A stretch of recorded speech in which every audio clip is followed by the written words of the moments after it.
We believe that we're saving lives by taking the movie-making techniques and making all of live military training extremely realistic. We call it hyper-realistic.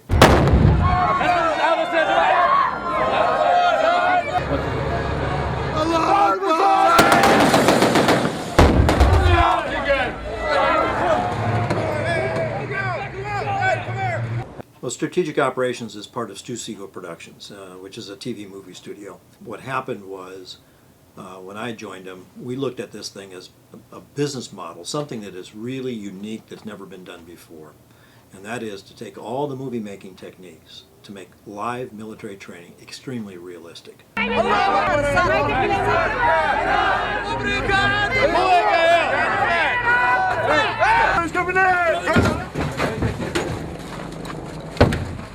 We introduced, explosives that you would see in the movies or in the TV.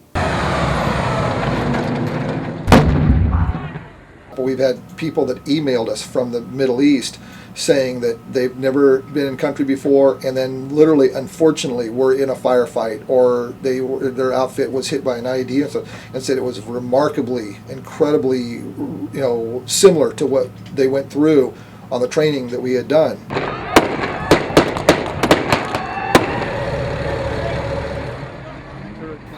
Medical special effects was another thing.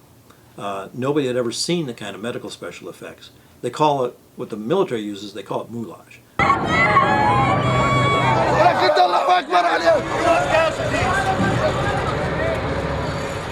We use, special effects, and we employ a lot of amputee actors, for example.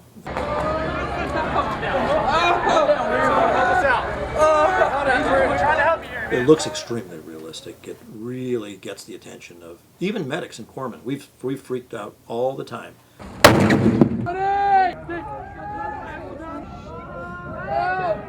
Oh, fuck! Wing!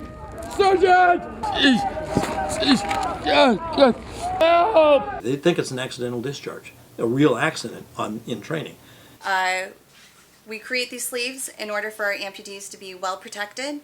The process that we did before wasn't giving them as much protection, so we want to make sure that they are protected at all times. We've had people who have had knees dislocated due to this training, so we've tried to come up with a better idea and better concept to help protect them and their stumps, because our amputees are very sensitive in their lower extremities or their arm extremities, depending on which limb they're missing. We can also create babies. It's a work in progress, but we do have babies that we can make. We also have the crying baby sound that we can put into the back, wrap them up, and you can carry them around, and we can doll them up, dress them up. We can burn the hands, burn the feet, burn the entire body.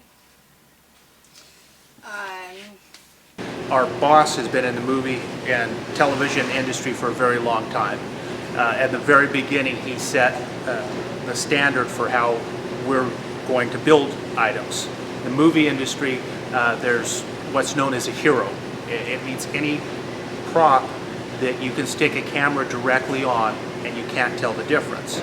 So you'll have your hero prop and you'll have a background piece. Now, background piece is something that looks great from a distance, but you can't actually, once you get up close, you can tell, well, that's not really real. Stu wanted all of the pieces from the very beginning to be heroes. He wanted it so the soldiers or whoever it was that was training around these items could walk up next to it and look at it and still be believably real. Most of our airbrush artists have more than 10 years experience, so we're using a lot of skills that are based from a lot of different areas. Eric, the guy that's painting, he comes from an inflatable background. Even our set dressers will wind up going out and putting fake blood into the area that it's being butchered and cut up. Technically, we use a sign painter's paint that has a real high UV rating, so it'll survive out in the environment that we're looking for. These weapons are weight representations. They wind up being put into the hands of role players typically, which will be civilians that play the role of an insurgent or somebody that's in these large facilities. me to get you stuck on fire! Go, go. Move. Gotta go back.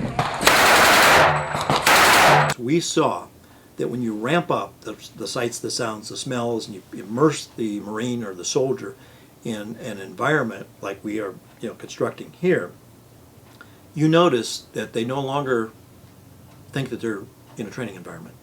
They don't game it.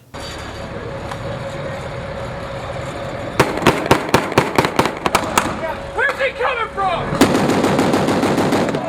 We learned the importance of creating a fair representation for whatever the environment the soldiers are training in. Essentially, our military force currently are coming from American traditionally based societies. Most of the guys have only had to ever deal with one church, one environment, one lifestyle. Typically the military age is very young. They may or may not have had any experience with different cultures. And our representation might be their one and only chance before they head into harm's way.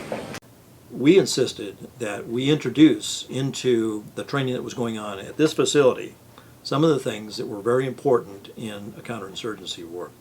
Very specific with regard to role players, we introduced a cultural element. We actually started teaching some of the language, some Arabic, to Marines and soldiers at the time. And this was before the military was really interested in language and culture. We would also insist that as part of the tactical training, we would do some things that were very important, and things like we would put together when there was a turnover of a unit being trained here to another unit that would take their place in our fictitious village here. We would get the village elders, the imams, the religious leaders, the political leaders, and the police force and whoever was here. We would get them into a setting, and we would do basically a meet and greet. And when they turn over, much like they would in the real world, one unit to another, they would sit down with the village elders and they would go through, questions and answers, and we did it all through interpreters. I want to know if there's a process that's broken. Have you been making or taking steps to help the Iraqi army in the area get what they need?